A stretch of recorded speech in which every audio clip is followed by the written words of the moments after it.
Welcome to Action Coaching.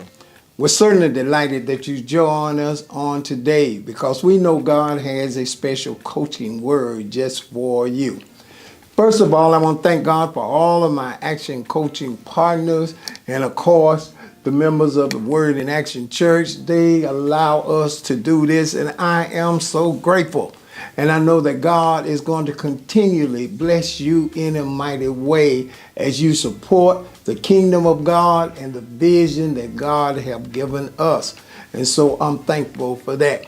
Today on Action Coaching, I got a special teaching for you. Of course, it's a coaching session, and I want you to make sure that when this session is done, reach out to me. Let me know some other areas in this particular topic you want me to cover, and I would love to do a series on this.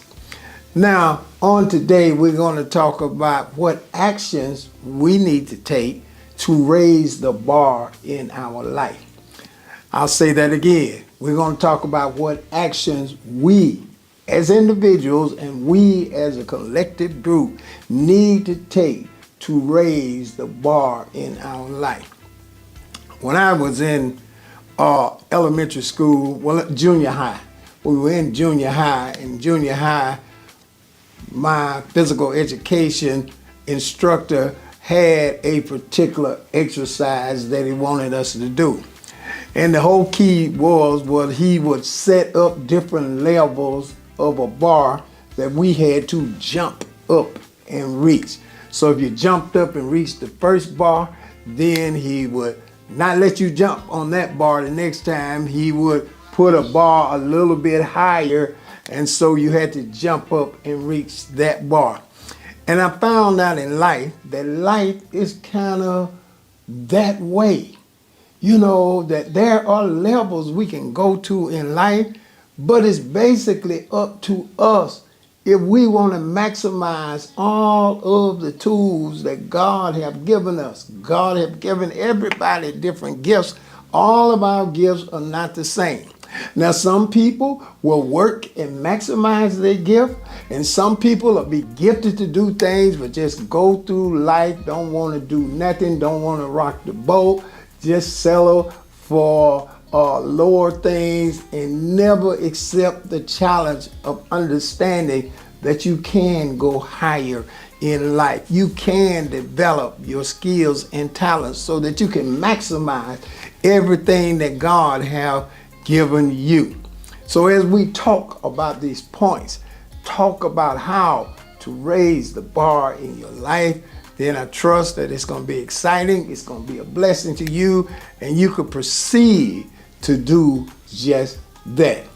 Now, the first point I want to talk about is, know this, that you are here not only for a reason, but you are here to make impact in life, whether it's with your family or a larger group of individuals, or whether it's some skill or talent that you got that may change people's health hazard, or maybe you may be destined to be a doctor, a professional, whatever. God didn't just place us here by accident. Life is a gift. Life is a blessing, and life is not a mistake. God allowed us to be here for a reason, because God wanted to give us an opportunity to make a difference. No matter what nobody say, no matter how many people don't have the highest level of confidence in you, or no matter what color you are or how you're trying to be held down in different situations, still God got us here to make a difference. So you got to understand that you are here to make an impact. What do I mean by that? Every individual that is born got gifts and talents that God have uniquely given them. Now, all of our gifts are not the same gifts as somebody else. They are different. Certainly, look, my gift is doing what I do, But I don't have the gift of a guy that perhaps got the gift to fly planes or be an astronaut. I'm not mad at him. That's his gift. That's his ability. But my gift is to do what I'm going to do. And so it's up to me to raise the bar and maximize the supreme gift that God have given me. So those of you that are watching me, here is the thing you need to say to yourself all the time. God got you here for a reason. And it's not an accident. It's not a mistake. It's not something that's weird that you just happen to be here. God have you here for a reason. I thank God that I learned how to maximize the gifts and talent that God gave me, how to raise the bar in my life. And I thank God that He used me and the skills that I had, along with me having to put in the necessary work, that so many people have been impacted by the ministry. So many people have been blessed. So many people lives have been changed. And I'm most thankful to God using me to do that. But now understand, God gave me the ability to do it, but God also understood that though I have the ability, the opportunity as to how far my ability is used or how far I prosper in life is up to me. So those of you, understand, you are here for a reason. Now, let's define that. You're here for a reason. Now, the second thing I want to talk about on today, I got my notepad out. I didn't want to miss any of my points. But the second thing that God wants us to do is to recognize the things that we need to change to be effective in life and maximize the gift that He have given us and raise the bar that we can achieve great and wonderful things. Now, the second thing I want to talk about is, in order to raise the bar in your life, first thing all of us have to do is change habits. Now, changing habits, especially bad ones, is real difficult to do. And then to adapt new habits is even a higher level of difficulty. Why do I say that? Because if you're not doing anything, you're not achieving anything. We all know the results of bad habits. And we all know the results of good habits.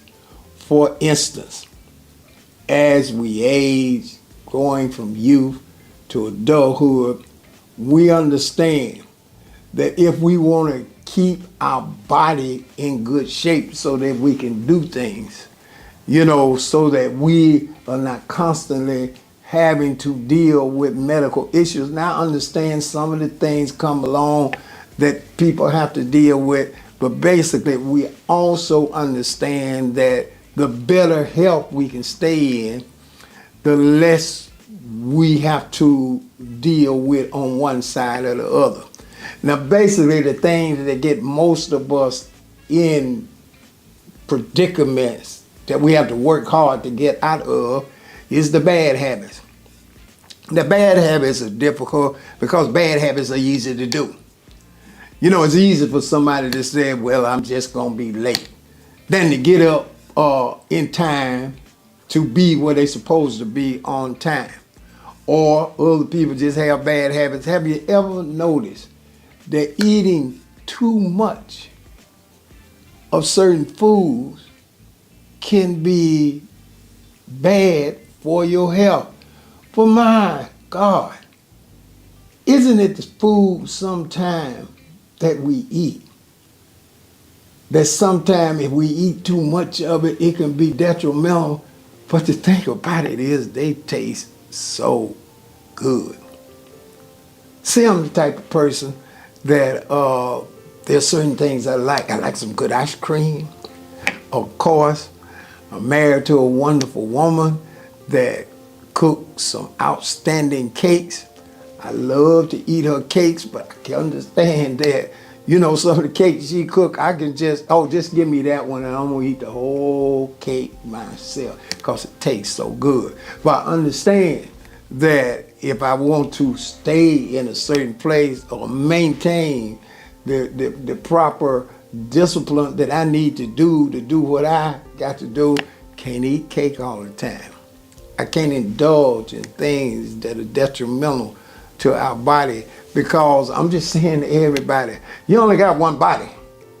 Now, it is up to you to get the maximum out of that body, or you can take things that destroy that body and it can cause you difficulty later on in life.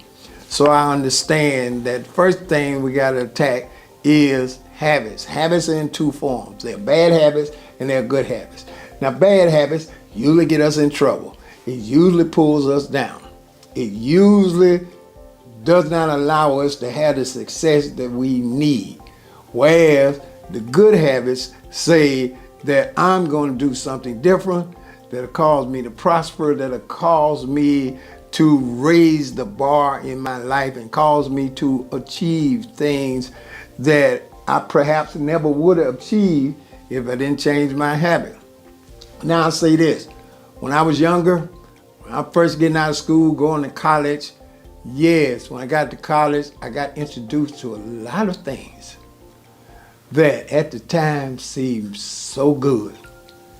But then I understood that eventually they start pulling me down. Now I don't want you to go anywhere. I'll be right back to talk to you. Tap somebody and say, I'm made for miracles.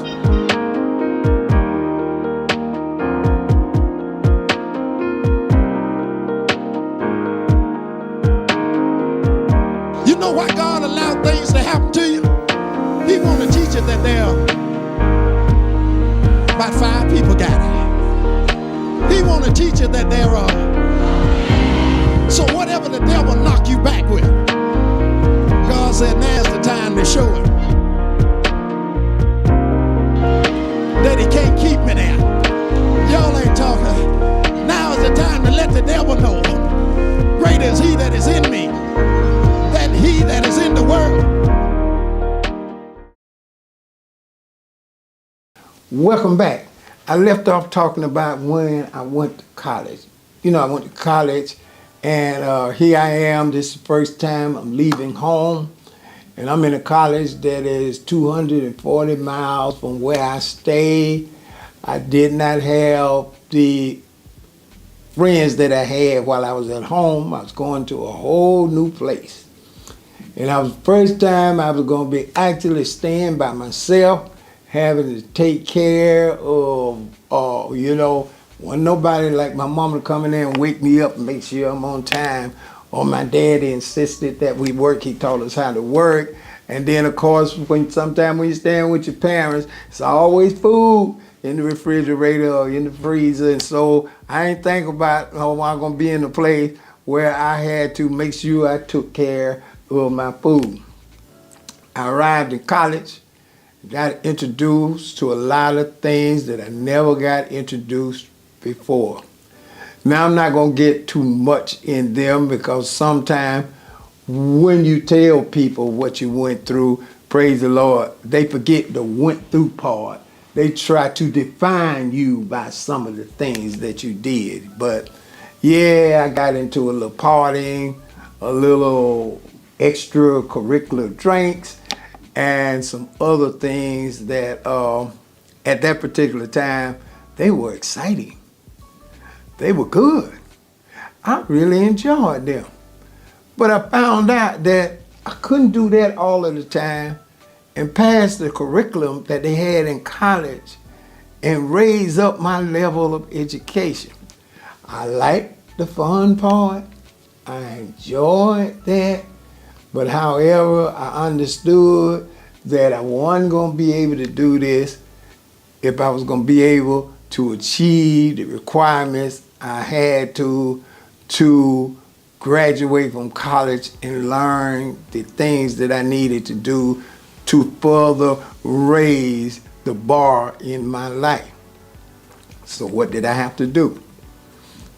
I had to change. I had to make the bad habits good habits.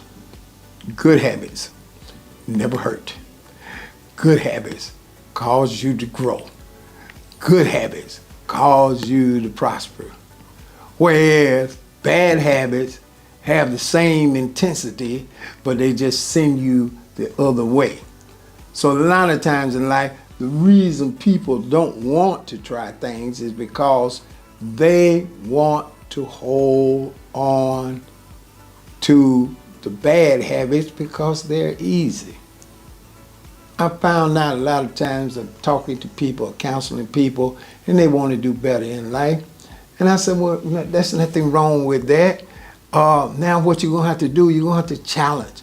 You're going to have to step out there in faith.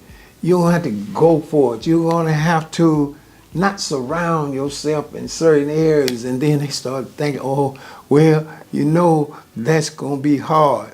Yeah, giving up any bad habit is hard. But receiving any new habits is all hard also. So there is a balance. But if you want to raise the bar in your life, that's what you got to be willing to do.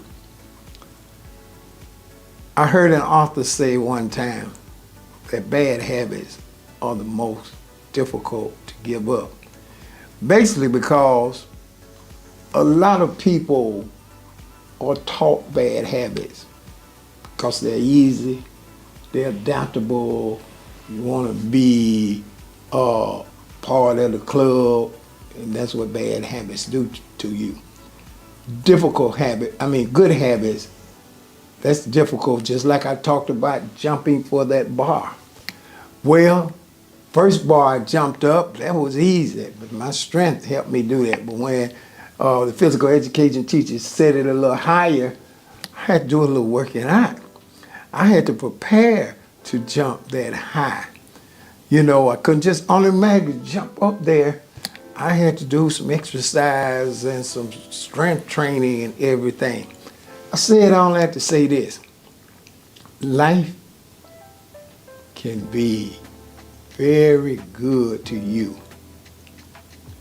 And life can be very difficult to you. But what God did is He created us with all these gifts and talents and knowledge so that we could pursue the path that He has for us. But however, God left the decision up to you, not a group.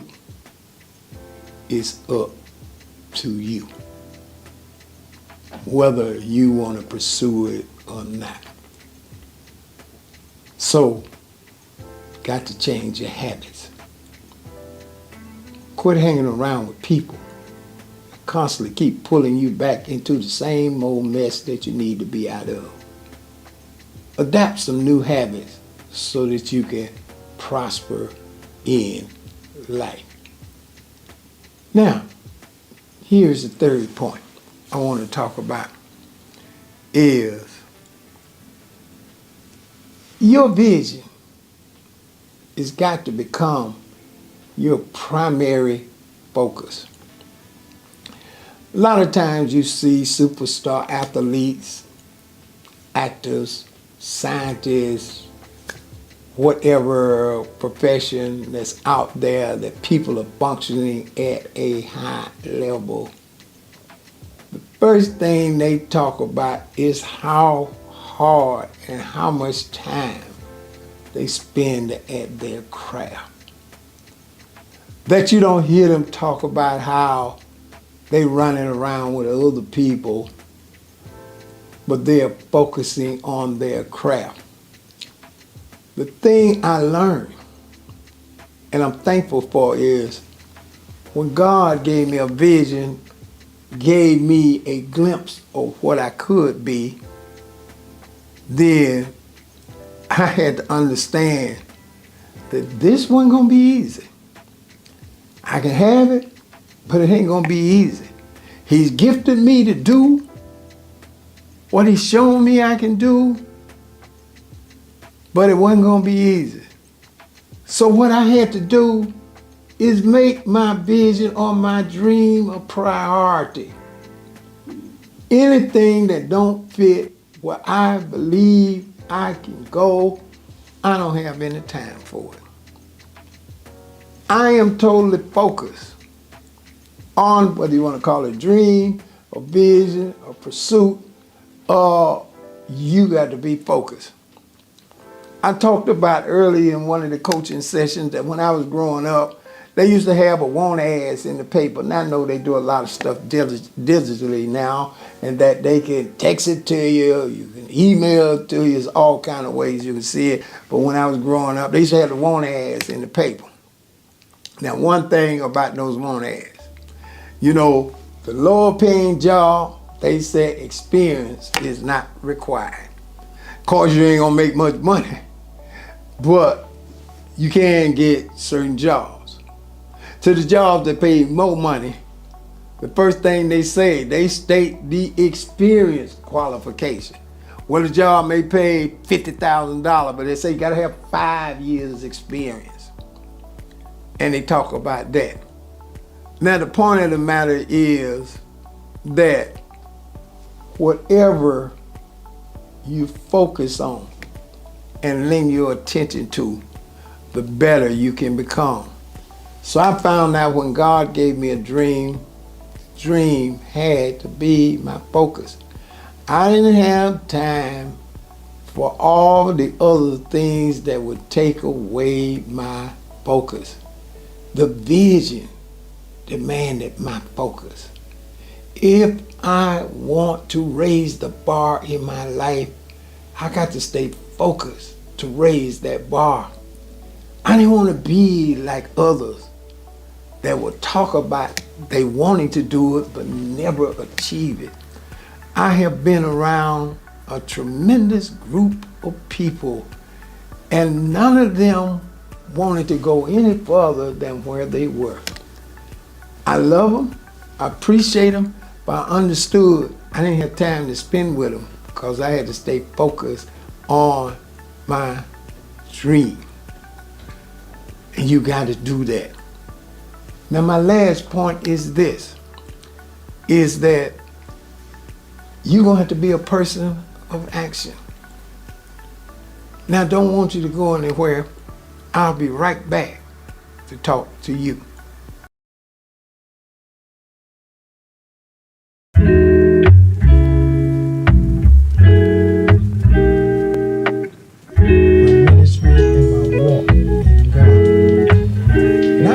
Sitting on my bed, watching a preacher preach on the television screen. And I said to myself, Lord, I can do better than him.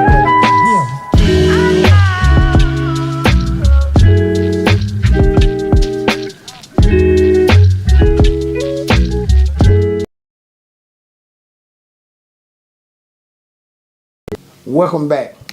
The last point I was talking about is this particular point here, and it is most important.